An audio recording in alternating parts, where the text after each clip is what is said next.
Hej och välkomna till Inet. Det är jag som är Johan och idag står jag här med en gamingmus från Logitech som inte riktigt ser ut som en gamingmus.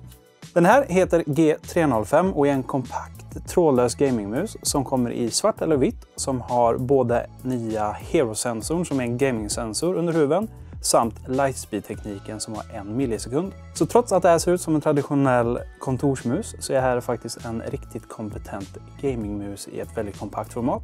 Och den tänkte jag gå igenom nu. Om vi börjar med att gå igenom vilka tillbehör som ingår så har vi ju själva musen och vi har en liten Lightspeed-dongel tillsammans med förlängningskabel till denna. Och Lightspeed är, för dig som inte känner till det, Logitechs egna trådlösa teknik för överföring. Denna tekniken är väldigt beprövad och ger 1 millisekund responstid, vilket gör den otroligt bra för just gaming.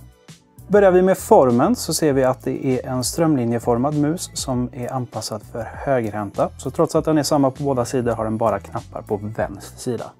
Musen är klädd i en mattsvart plast som är ganska grov och väldigt trevlig att hålla i. Den blir inte svettig överhuvudtaget och känns som den kommer bestå under tiden. Musen har sammanlagt 6 stycken knappar som alla är programmerbara i Logitech Gaming Software. Vi har 2 här på vänstersidan och så har vi separerad höger- och vänsterklick. Sedan så går även scrollhjulet och DPI-indikatorn att klicka på. Scrollhjulet är räfflat och har ganska mjuk rullning, men den har väldigt stabilt och rakt nedtryck. Sedan så visar även indikatorn när batteriet har kommit till under 15%. Så börjar den blinka och varna för batteribyte. Gemensamt för alla knappar är att det är väldigt distinkta klick i dem. De känns inte mjuka eller svampiga överhuvudtaget och man känner inte av någon vibration från någon fjäder eller någonting. Så väldigt trevliga knappar. Dessutom så ändrar DPI-knappen här, den lilla LED-indikatorn med knappen, färg beroende på vilken sens du har. Så att du kan ställa in efter färg snarare än att behöva känna dig fram. Musen är förhållandevis liten och lätt, den väger bara 99 gram. Och om vi jämför den här tillsammans med det stora syskon G703 så ser vi att den även är ganska låg.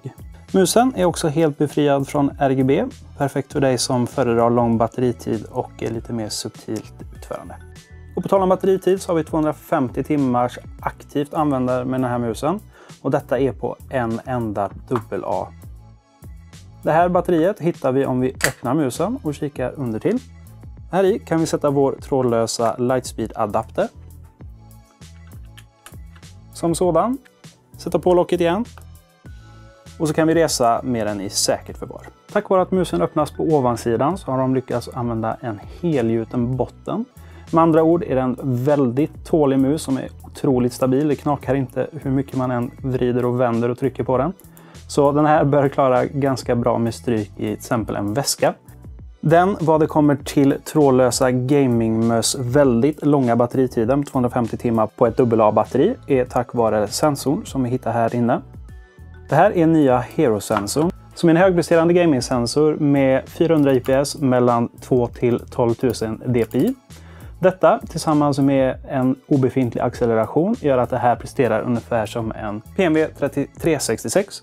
Men den drar samtidigt upp till 10 gånger mindre än vad en sån sensor gör, vilket gör att man kan ha den i en sån här trådlös mus och samtidigt hålla både bra prestanda och grym batteritid. Ska vi se om jag kan få några kills. Japp.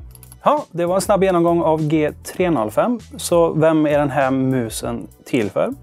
Dels är det ju till för de som har små händer som tycker om små lätta möss.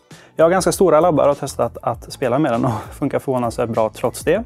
Men det kanske är lite mer aktuellt med till exempel en G703 för mig som är mycket högre. Men den funkar också utmärkt för dig som vill ha en riktigt tålig mus och ha till exempel i en laptop som du vill slänga upp den lite snabbt och dra ett game efter möte eller på rasten. Så känns det här som ett riktigt bra val för det. Som sagt, byggkvaliteten är otroligt bra. Den är lite för tålig skulle jag säga. Så då känner inte vi något extra när du kastar in den i väggen efter att ha förlorat en match. Så too bad for us. Jag är Johan på Inet och vi ses i nästa video.